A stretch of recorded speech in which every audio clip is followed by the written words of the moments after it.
You know what's one thing I love about the absolute Pokemon space that we actually have here is just things, as much as they evolve and as much as they change, just some things don't change. Some things will stay the same. And one thing is constant. There are always people willing to throw money at people in this hobby for advice about what to do with Pokemon cards, with their money, with the things they buy, what they should buy, what they should not buy, what like this, what that.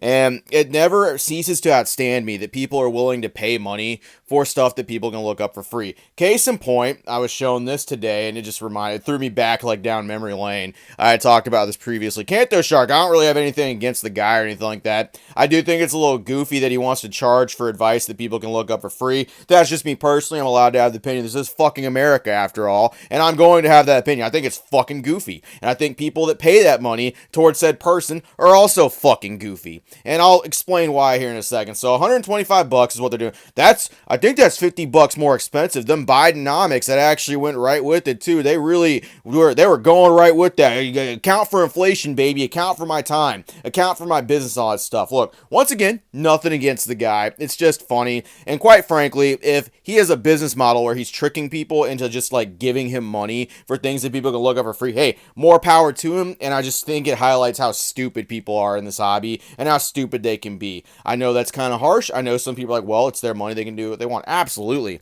I'm not saying they can't do that. I'm not saying this person shouldn't be. I just think it's fucking dumb. And here's why. There is literally something called, I don't know if you guys know about it, it's called YouTube. And there's so many creators in this space, especially in the Pokemon space, that will literally tell you things about what they think you should buy or what you should put your money to or where you should go with binders or cards or anything like that. And it's crazy because there's like a never-ending supply of them. And they do this shit for absolutely free. Pokey&E does all of this same stuff that most people are doing, plus some, for free.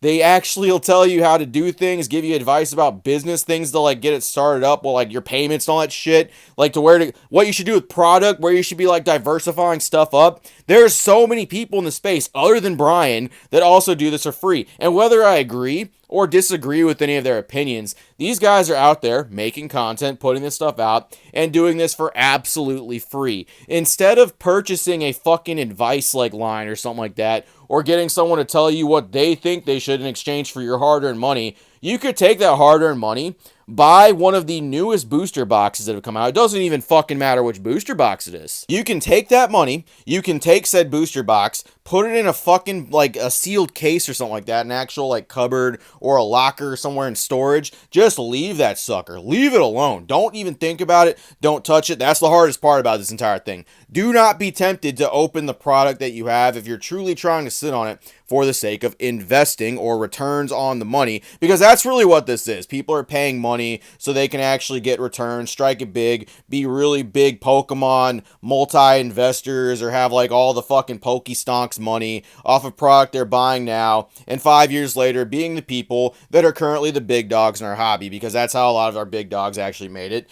They made purchases of stuff previously, they capitalized on Pokemon product when it was not expensive and people really weren't too interested in it, and now all of a sudden they're fucking just big dogs in here because they have the product that people want that they cannot get because it's expensive, because of demand and all that stuff, while the bigger dogs capitalized on it when no one cared. That's what the big thing is. So people are trying to capitalize on what they can afford, and they're looking for it from modern. They're looking for someone to justify it. And I think people think if you pay for the advice, if you pay somebody the advice of the quality of the advice is going to be better, right? I'm paying $125, so I'm getting real quality advice and getting real quality stuff. I don't know. Maybe there is some good quality stuff in there. Maybe there is some good stuff. There is nothing that I don't think anybody who charges for advice for in this Pokemon space can tell you that you cannot find somewhere else. Now, let me repeat that so people don't get this shit fucking twisted and get their buttholes hurt about this, okay? I'm not saying that you can't learn something new from these people. I'm just saying there's nothing that these people can't teach you that you, if you applied yourself, could not go find yourself out there. There is so many people in this space that make content every single day, every single fucking hour. There's someone uploading some kind of investment video or some kind of money video or a set breakdown or what to do with cards, what to do with singles. Let me tell you something about singles, okay? I'm just going to lay this shit. Anyone telling you to invest anything in singles right now, I'm not saying there isn't some kind of like rational thinking behind it. It's just one of those like chains of advice right this second based on how Pokemon currently is and how easy it is to manipulate the price of singles. I don't really think you should just put all your chips into anybody talking about singles. There may be some good advice, there may be some sound rationale and reasoning to it. It's too fucking washy right now for people. Just any card right this second, if someone really wanted to do it, could cause a massive spike of it, could do a buyout, could do a coordinated buyout with a Reddit or like a Discord or something like that. People could do that stuff, and it can happen to almost any card. There's no prediction for it. There's no rhyme. There's no reason. There's no rationale, minus the regular stuff such as playability and maybe some popular Pokemon cards. But even those have their risks and their caps. And like I said, singles is just way too risky. It's one of those things where it's like, I mean, there's advice. Do what you will. I'm not saying don't buy single cards and be like, okay, I'm doing this for the sake of maybe this happening. I'm just saying, like, a lot could happen with it. A lot of stuff could change. And I know people know exactly what I'm talking about with the TCG player happenings and people doing weird things, people justifying weird purchases and fucking price spikes on regular ARs and IRs just going way through the roof. We all know what I'm talking about. As for buying sealed product, it is the tried and true method. Get sealed product for as low of a price as you can get, what you feel comfortable paying for it, put it in a box somewhere,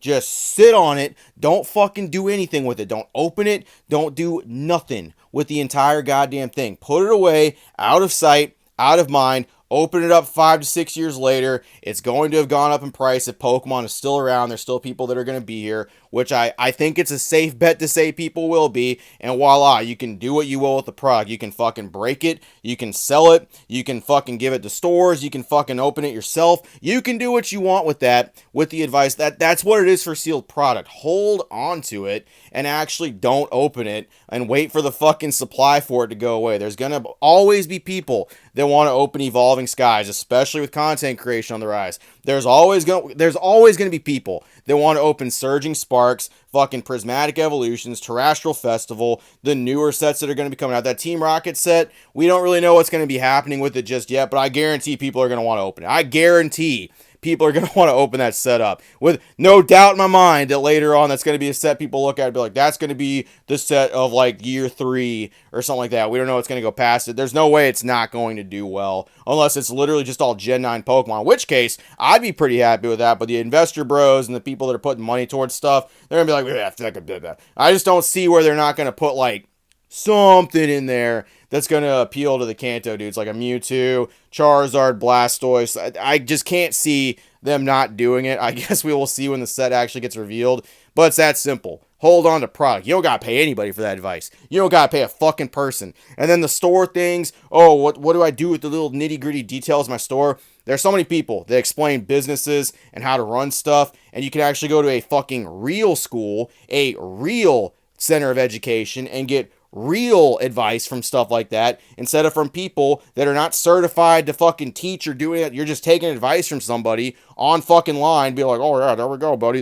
Yeah, I did this. Here's what I did. Here's how my business worked. I'm not saying, once again, you're not going to get good advice from stuff. It's nothing you can't get if you didn't apply yourself. However, best of luck and all power to Kanto Shark if he truly wishes to charge that. And if people are willing to pay for it, well, fuck me. What do I know? I'm just some guy over here talking in a microphone. I'm just saying that, in my opinion, that's a big fat fucking waste of money. And you could put that towards a booster box and basically guarantee a solid investment on that stuff if you just wait on it for fucking 3 to 4 years. But hey, that's just me. I'm just thinking rationally over here. That's all I got. Appreciate it, Virgin Gang. See you later. Yeah, fucking charging for advice. You know what? I'm going to do a charge for advice hotline. I just gave a bunch of free advice away, and ain't nobody giving me any fucking money. You know what? I want some. Drop some fucking super chat.